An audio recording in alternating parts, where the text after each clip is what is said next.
Okay, question muna before we start with topic number 1. Although 30 slides lang naman yung topic number 1, but I need, if you have questions, so I need to entertain for the clarification of subjects.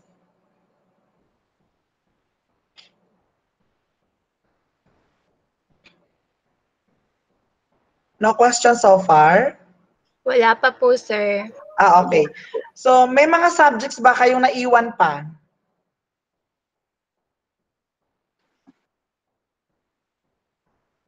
Wala na, sir. Wala kayong naiwan. Kasi, ano no? What I mean, hindi na open, hindi offered due to pandemic. Kasi yung IE first year natin, so until now, wala silang chem lab, wala silang physics lab, wala silang drawing.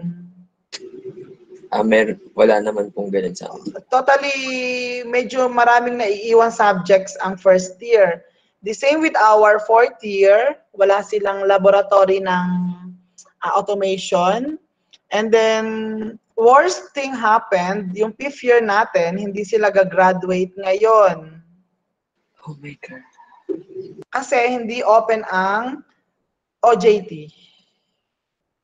So, baka ang gagraduate lang yung hindi nila ka-batch, baka yung mga naiwan lang na batches na mga students na, let's say, hindi na unang nag-start sa kanila. And then since nakakuha na sila ng immersion, naiwan na lang ay thesis, yun lang yung gagraduate. Siguro mga, baka 4 lang or 5 lang ang gagraduate sa kanila. Out of 40 plus, kasi wala silang OJT. So, in your case, wala kayong naiwan? Wala na. Okay. So, wala kayong naiwan. So, hopefully, pag nag-4th year na kayo, let's say 4th year, second sem, the university will allow you to enroll or conduct OJT or immersion outside or will allow you to enroll. Kapag hindi pa, magkakaroon din ng delay or delayed in terms of graduation.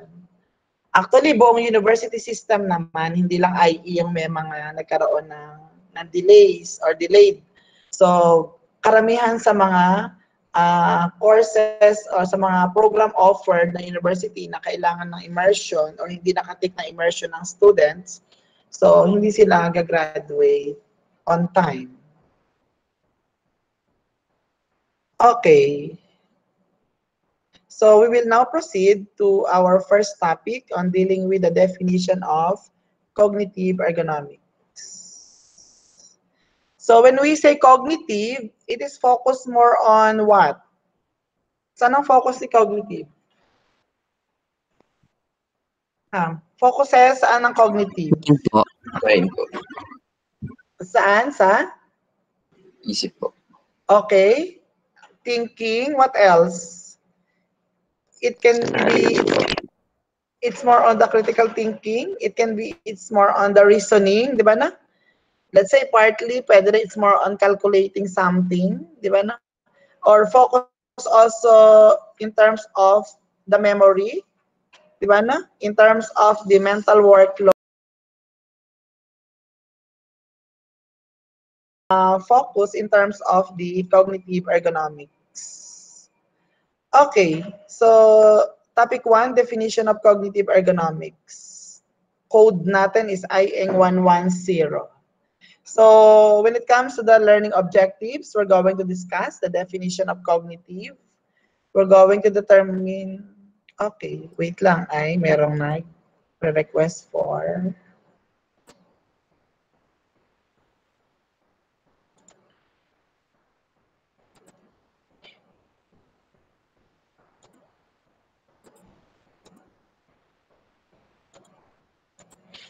okay, we're going to determine the application of cognitive and its functions and models and explain the disciplines for better user experience or for a better user-centered design.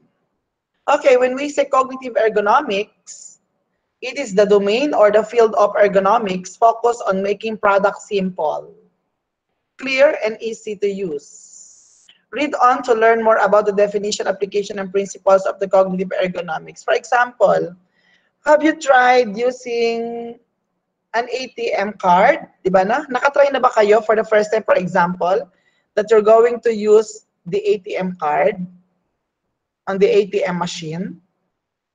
Yes po. So, what is your experience pertaining dun sa first time natin na gumamit ng ATM card sa ATM machine? Sir, excuse me po. Oo. Full screen daw po nung PowerPoint. Naka-full screen na ako.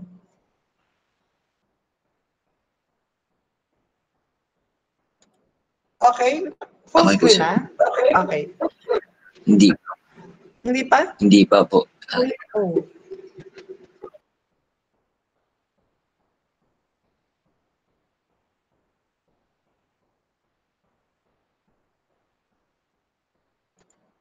Ay. Ito yung ano, hindi siya naka-full screen.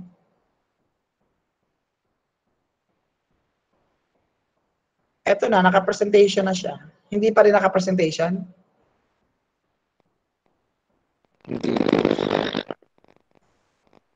Hindi pa? Sinel po. Hindi pa po. Hindi pa. Okay. Ba't hindi siya gumagana? Ganito na lang. Kung ganito yung magiging PowerPoint, na readable ba siya? Sa akin po, okay lang. Okay. Siguro hindi siya ganun ka-readable kapag naka-cellphone yung ibang students na. Okay, let us continue. Have you tried using an ATM card sa ATM machine? Yes. So ano yung experience nyo for the first time?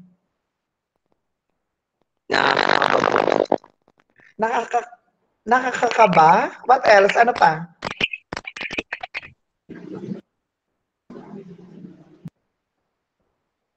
Parang kailangan mo munang mag-isip, di ba na? Let's say, alin ba dito? We're going to push ba this button? So, there are cases kapag ang daming... Pero nowadays, medyo improve na yung interface ng ATM. Hindi na kagaya before na ang dami-daming buttons na ipipindot, di ba, no? Na ipupush. So, what will happen? Parang you need to apply muna. Kailangan ko muna mag-isip, alin ba dito? Alin ba yung kailangan kong mga buttons? Di ba, no? Alin ba yung appropriate? Parang there are cases na kailangan, there are cases, for example, kung there are problems in terms of sa mga interfaces, kailangan natin i-improve to make it simple. Parang sabi nyo lagi, hindi naman siya user-friendly. Ang dami-daming inaas na info, ang dami-daming button na kina-consider. Diba na?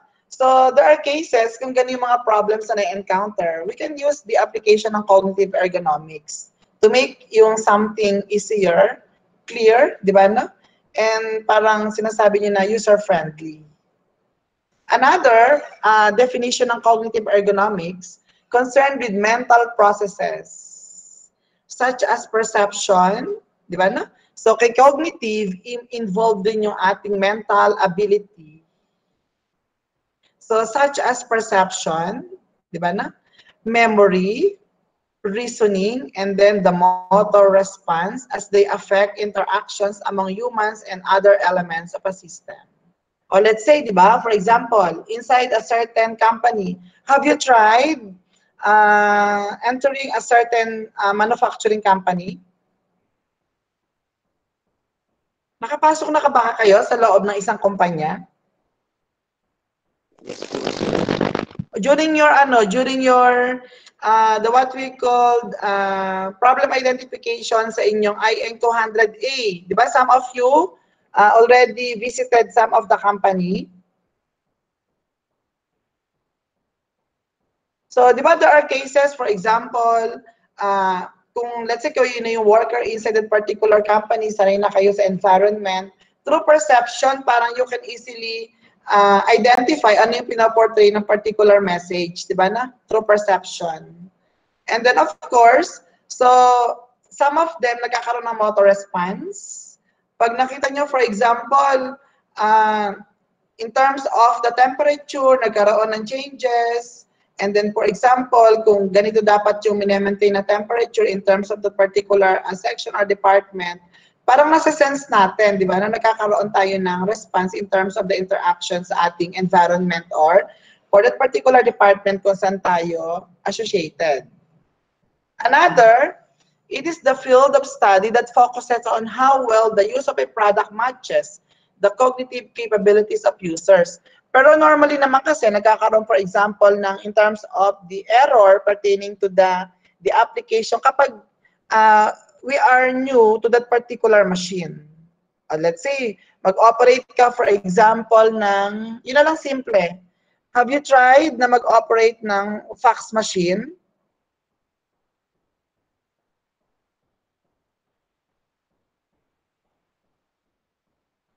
Hindi pa? So, nung nasa company kami, although simple lang siya na parang telephone, di ba? Built-in sa telephone.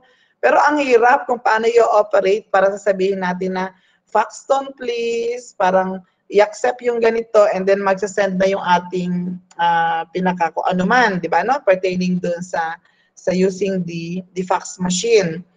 Okay. Kasi it will match dun sa ating capability. So, anong ginagawa ng company para magkaroon na ma-eliminate those errors pertaining to cognitive problems? So, let's say, nag-join tayo sa company, tayo ay newly hired, anong merong ginagawang policy ang company or ini-implement? Para ma-familiarize tayo pertaining doon sa mga process inside that particular company. Anong ginagawa nilang policy or procedures na ini-implement?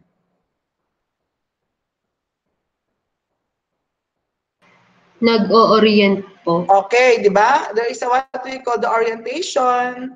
And then some of you nag-undergo training for 1 to 2 weeks. Anong reason? Para mas ma-familiarize tayo, di ba? No? Kung yung operator, pag-ooperate natin, let's say, na mga CNC or the computer, numerically controlled machine, kung let's say, bigyan na kagad natin ng task for that particular day, what will happen? Baka magkaroon ng error. So, nagkakaroon ng orientation, yung mga do's and don'ts, and then some of you or some of the operators or even the leaders, nagkakaroon ng training, di ba? Na para mas ma-familiarize tayo doon sa mga kung anong meron inside the company. It draws on knowledge of human perception, mental processing, and memory. Di ba na? Actually, yung mga previews way back 2019 or batch 2018-2019, some of their theses focus on the application ng cognitive ergonomics in the design and development of, kunyari, student kiosk. For example, ba't natin gagamitan ng cognitive ergonomics? Let's say, magde-develop tayo ng student kiosk. Ba't kailangan natin gamitan ng cognitive ergonomics? Saan natin i-apply? O, wag na lang yung student kiosk. Gagawa ka ng isang machine. So, in what way we can apply or we can use the cognitive, di ba na? The cognitive ergonomics. You're going to design and develop a certain machine. So, paano natin i-apply ang cognitive ergonomics? Saan? Saan natin i-apply? Let's say, magde-develop tayo ng bagong system. Magde-develop ng bagong machine. Paano? Iisipin po muna yung mga problems po. Okay, isipin mo natin ang problems. Then after ma-identify ang problems, sabi natin gagamitin ng cognitive ergonomics sa part. It can be sa mga controls, di ba na?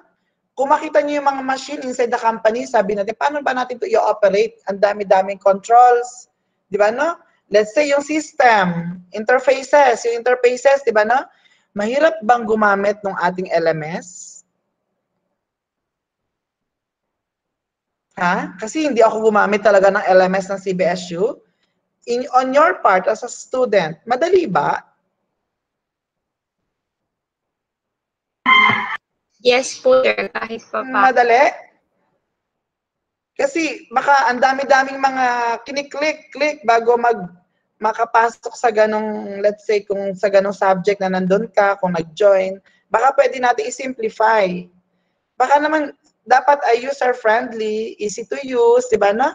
Clear, and also, parang madali siyang i-execute pagdating sa mga hindi naman IT people, di ba no? So may mga ganong consideration. Kung kami ang gagamit, for example, sa una, pangalawa, pangatlo nung LMS, ang dami namin i-click bago namin kayo ma-add. Ang dami mga ganong consideration. So that's why hindi talaga ako gumamit. Nag-Schoology ako dahil kay Schoology, pag binigay ko yung access code sa inyo, kayo na yung mismong papasok sa group, di ba na? Tama na? Yes po. Okay, sa LMS natin, ako ang mag-a-add isa-isa sa inyo. Di ba na? It takes time, di ba na? Kung ang student ko ay 50 sa 3-1, iisa-isahin ko kayong i-add doon sa LMS. Kay Schoology, create lang ako ng group, di ba na? Create ako ng group, and then pag na-create ko ang group, isa-send ko ang access code sa inyo, less yung time sa part ko. Kayo naman, enter lang, di ba na? So, may mga ganong cases. Baka pwede pa nating ma-improve kung ano yung existing na LMS ng university. So, okay. So,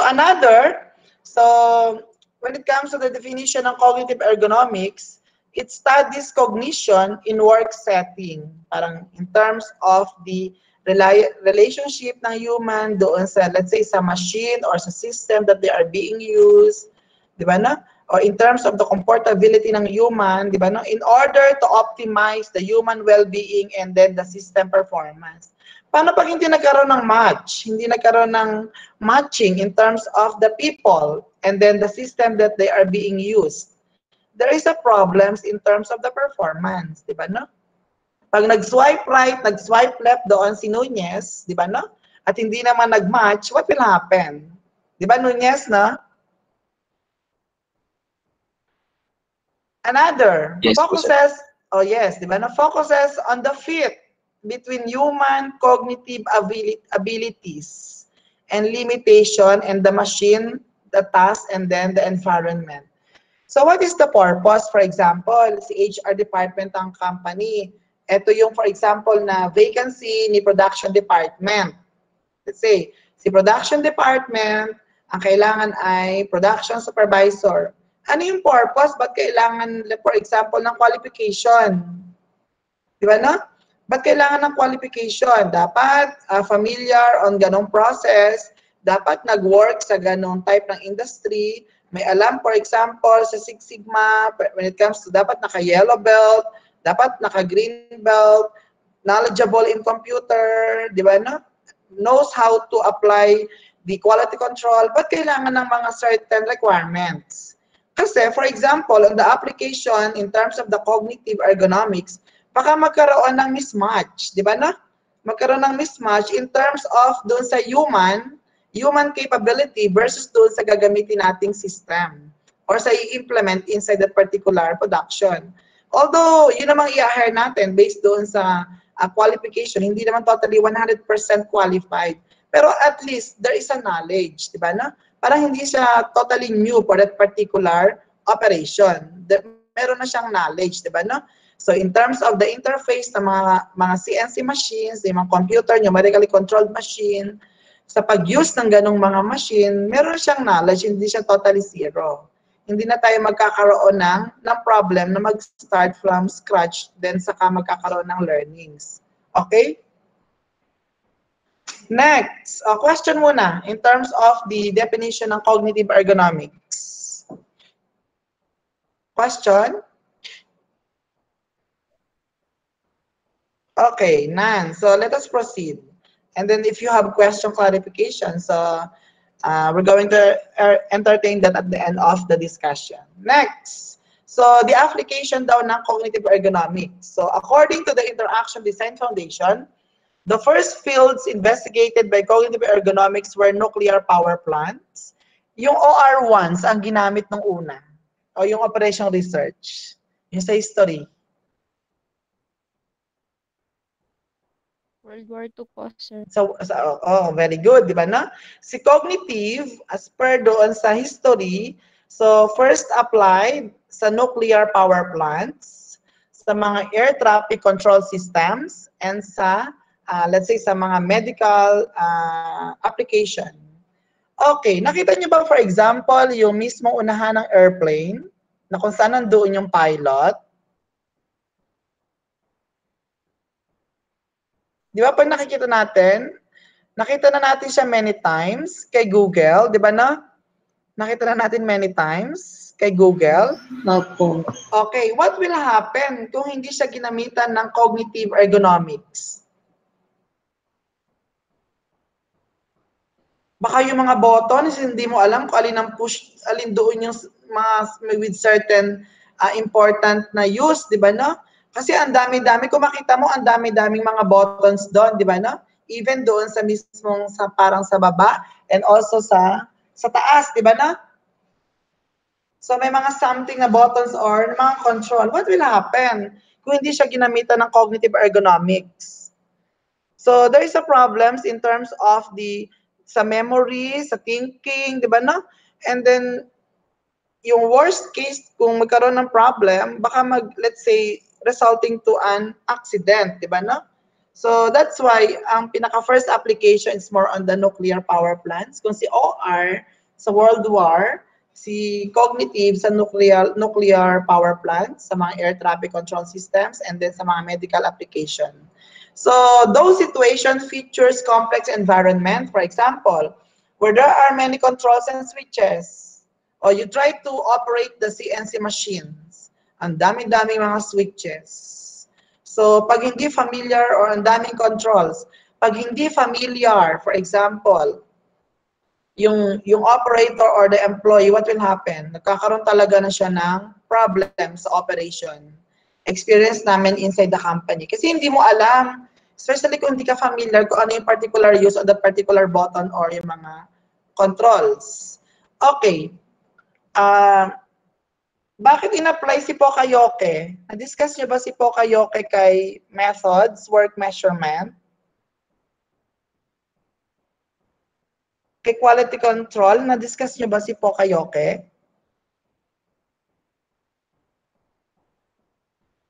Hindi? Na-discuss po, sir, sa elective po. As elective, anong sinasabi ni Pokayoke, yung Japanese word?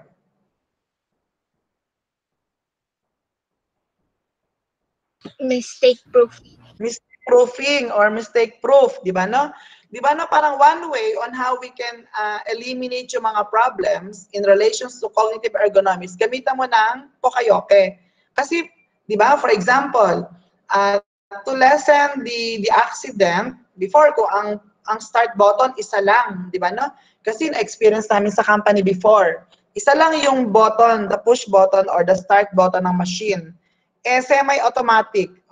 Merong parang medyo may pagka-manual din yung machine. Pag sinet mo yung product sa loob ng machine, since isa lang yung push button, it can result to an accident. How or why? Pag push mo ng button, ng start button, kung isa lang yung button ng start, ang kamay mo pwedeng nasa loob pa ng machine. Pwedeng maipit, di ba? No? Kasi you can start or you can push the start button of that particular machine using your one hand lang. Okay, paano in-apply si Pokayoke? Before we start, di ba no?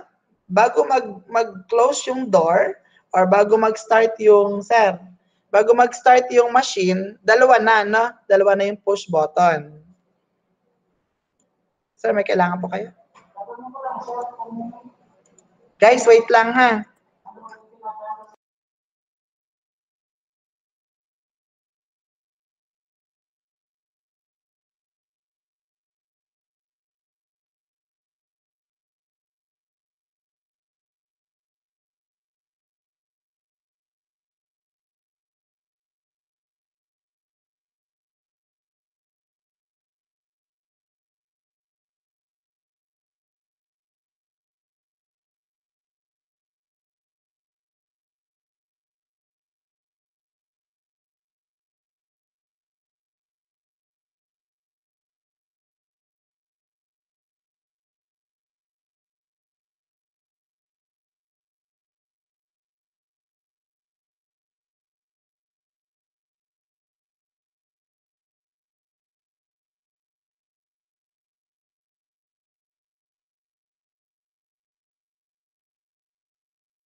Okay, so ano yung application ni Pocayoke? Di ba na? Kung before,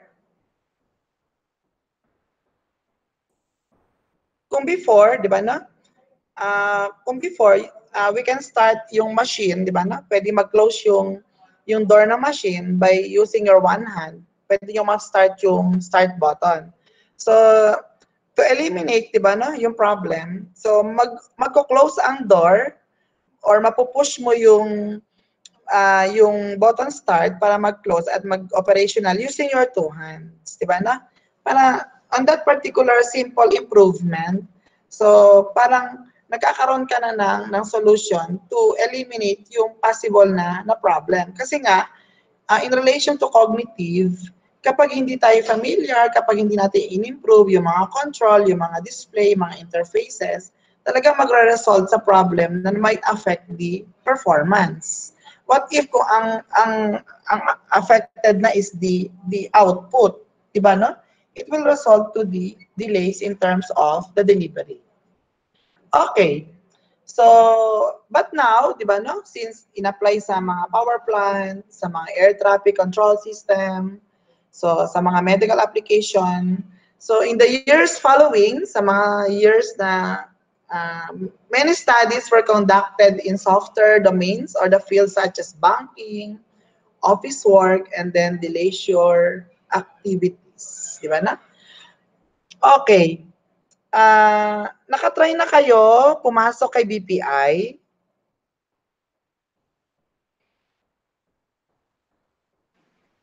Yes po. Okay. Nagkaroon kayo ng transaction? Yes po. Anong ginagamit na kay BPI? Before ka pumunta kay counter, kay teller, sorry. May fill upan pong form. Di ba naka-ano na siya? Naka-kiosk na? Naka-kiosk na si BPI? Okay. Sino nakatry nun? Kasi kay BPI lang ako nakatry eh. Kay BDO hindi pa let's say you're going to deposit ganito and then ganyan. Kay BDO hindi pa eh. Kay BPI lang. I don't know kung lahat ng BPI ay gano'n na yung pag-implement. Dito kasi kay BPI Manggahan, near LPU, gano'n na yung system nila.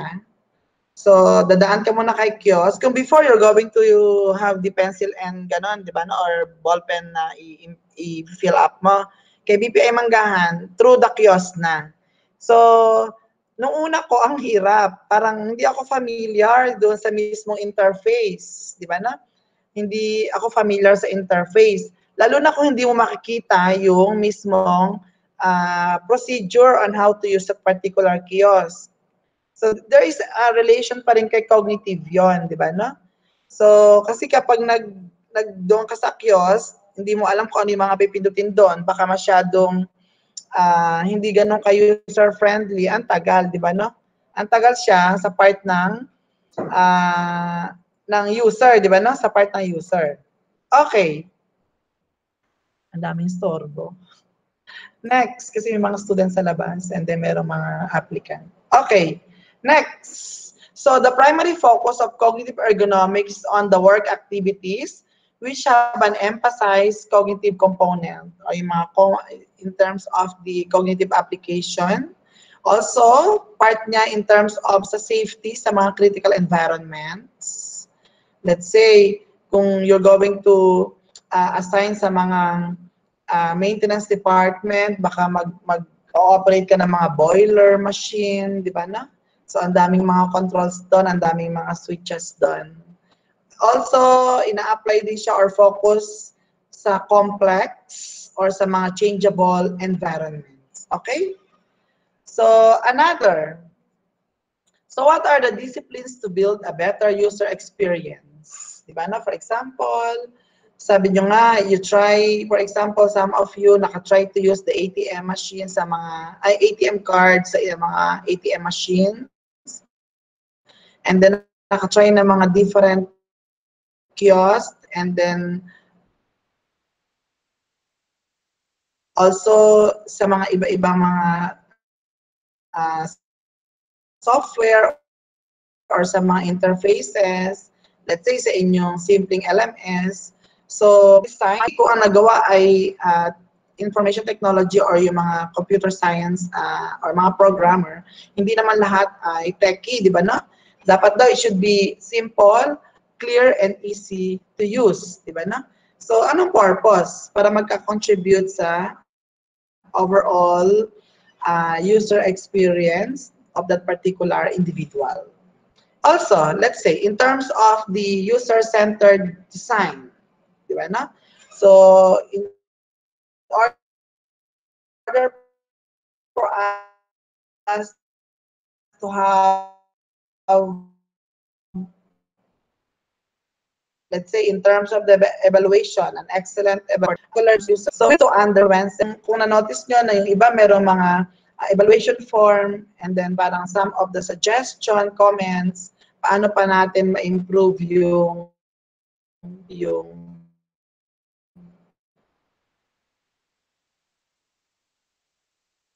system, di ba na? So, it's based on the user's experience. Okay, so, according to user experience, so, si Mr. Peter Morville, a good user experience is useful. Dapat daw ay convenient, di ba, no? Valuable. It should be laging sira, laging nagkakaroon ng parang sa Tagalog, nakakain yung ATM natin, nade-debit pa, di ba, no? Desirable, it should be appropriate kung ano yung intended talaga na use of the particular system or ng machine. Findable, easy to locate, di ba na? Accept. So, doon ba kay work measurement nyo, parang natakal nyo yung in terms of the accessibility of ng mga tools and equipment sa warehouse. Di ba na? Sabi, that is within reach. Di ba na? So, kasi it takes or it will took a lot of time kung magsa-search tayo ng mga tools and equipment kung hindi ganun ka-organize sa loob ng warehouse. Na-discuss nyo ba yon sa work study and measurement? Yung mga Terblick symbols natin? Yes po. O, di ba no? Sinasabi din doon yung reach. Di ba no? Sa mga Terblicks natin, ano? So, kasi what will happen? For example, in the application ng cognitive, ang hirap-hirap hanapin ng mga tools and equipment doon sa loob ng warehouse o sa tool room. Di ba na what will happen? It will consume a lot of time. Eh, paano kung we are only given 2 or 3 minutes to borrow that particular tools or equipment? Pero yung nasa loob ng tool room, hindi makita. Di ba na? Kasi hindi siya ganun ka-accessible, hindi siya ganun ka-reachable particularly. So, kaya yung iba nagkakaroon, let's say, sa ganung side, andun lahat yung tools for ganitong section. And some of them magkakaroon ng code, di ba na? May mga code. So, para madali siyang ma-reach in terms of the availability. Sir, nasabit niya?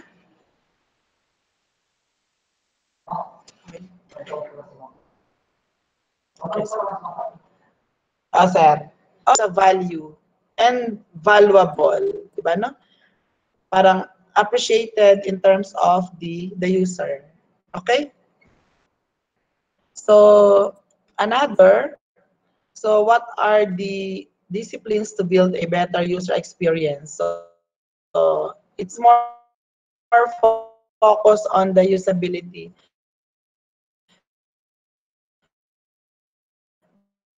But yung usability kasi sa mga latter part na ng discussion of something. Another, in terms of the disciplines, so we need to have the use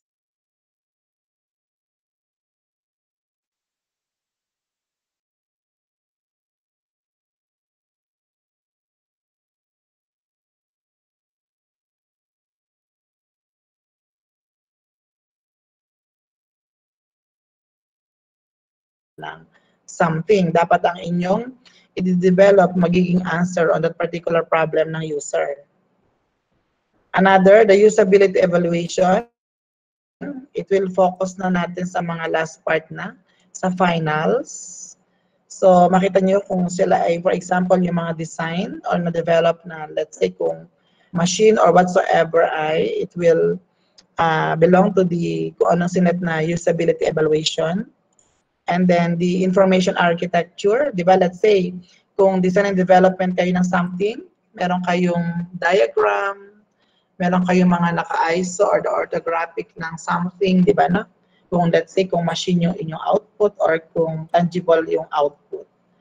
And then another, so merong mga user interface design. So wala namang na-approve sa inyo, for example, na ang output ay system. Meron? So di ba, it will matter. Let's say yung mismong pa naka-user interface, yung design, hindi siya ganong ka-clear and user-friendly sa part ng user. What will happen? Parang there are cases na nagkakaroon ng error. Hindi mo alam paano i-manipulate that particular machine, di ba na? And then, yung paggamit nga lang ng simpleng ATM machine, di ba na? Kung hindi tayo familiar doon sa interface of that particular bank, so parang nagkakaroon pa rin ng adjustment. So, how much more kung we are asked to use yung talagang mga CNC, let's say, or mga computer numerically controlled machine inside a particular company. Next, the interaction design. So we're going to focus on creating or engaging the interactive system. So for example, ano yung mga, let's say, machine or tools and equipment na nagamit niya before during sa inyong mga previous subjects.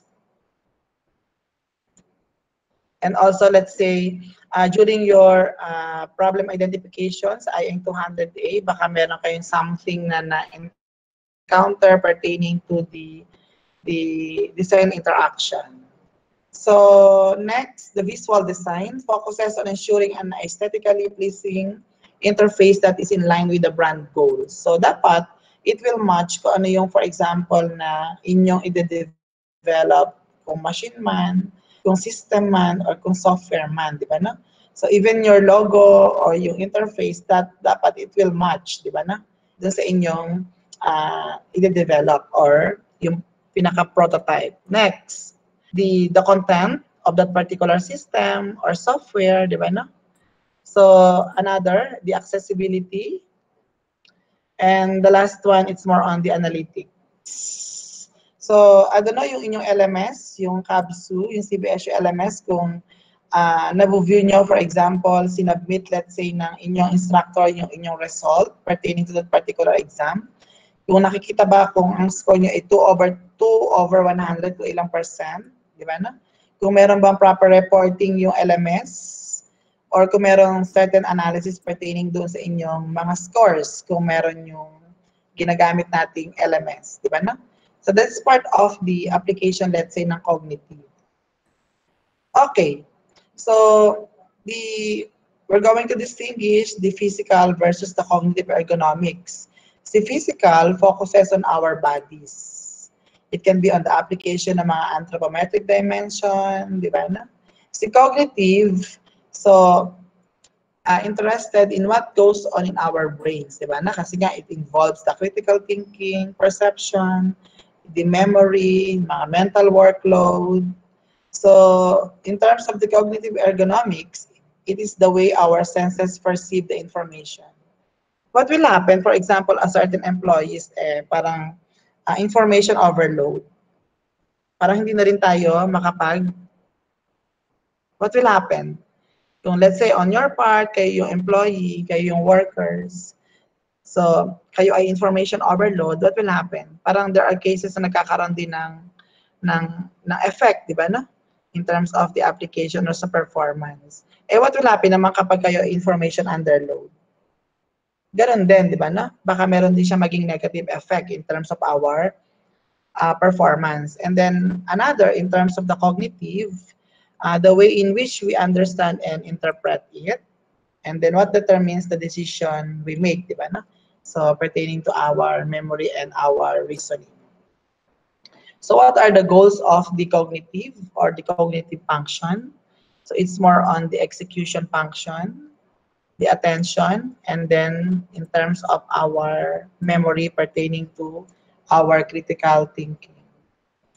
And then another, so some of the example ng cognitive application, let's say we're going to design a software interface, designing a sign so that the majority of people will understand and act in the intended manner, designing an airplane cockpit or the nuclear power plant control system, kung let's say maraming mga controls for that particular uh, i-develop natin. And then, in terms of the models ng cognitive, so we need to consider the 3 dimensions: the usefulness, the usability, and then after the usability evaluation is the user's acceptance.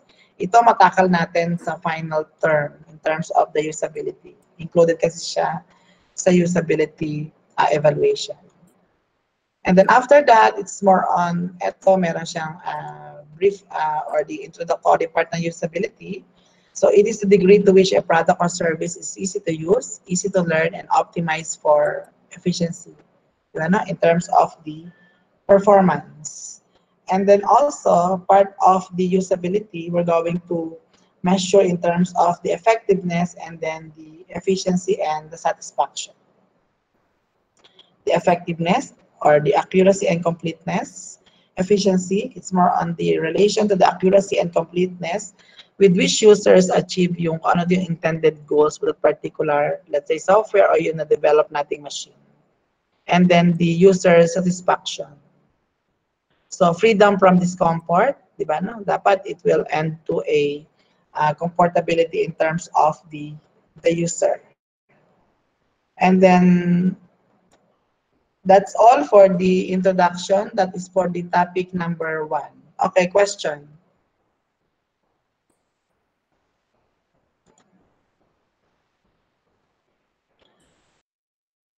Question?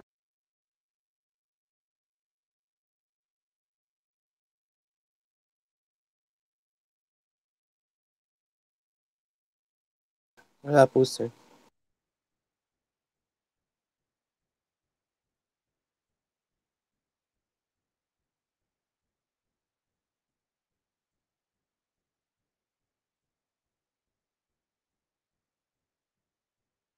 Introduction. So that is only a parang 5/100 ng ads kasi 1/, lang, di ba? No? It's more on the introductory part ng cognitive ergonomics. Walang question. So yung laboratory report, so gagawa ko muna siya ng schedule kasi para hindi siya mag-conflict doon sa submission ng Ergo 1 na laboratory. So by next meeting, Monday, so again, we will start ng 9 a.m. So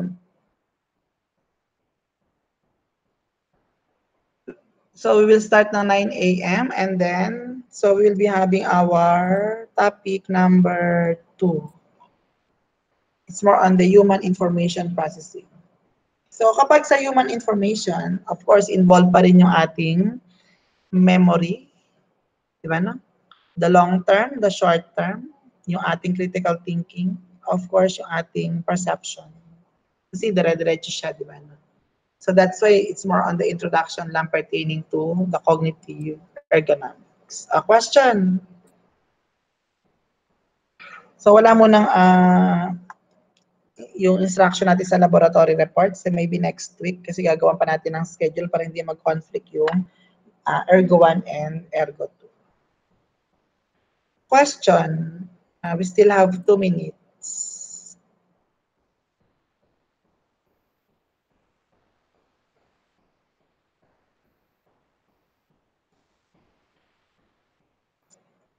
Okay, so no question? No more question?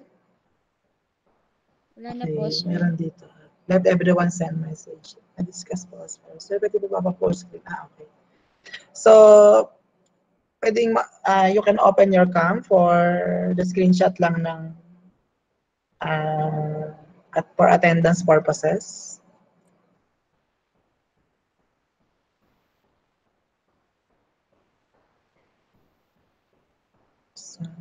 P4. Okay. Okay na? Ano lang pala kami? 3, 6, 9 lang pala kami. Okay. So, 1, 2, okay. Okay na. So, kung walang question, thank you and see you next meeting, ha? So, see you next meeting. Thank Diba? you po. Ganda, ha? Po. So, see you next meeting at 9 a.m., ha? Okay na? Pwede na kayong mag-leave sa Google Meet. Thank you kasi kayo ay nakaka 7 to 11:30 na. Pagod na kayo.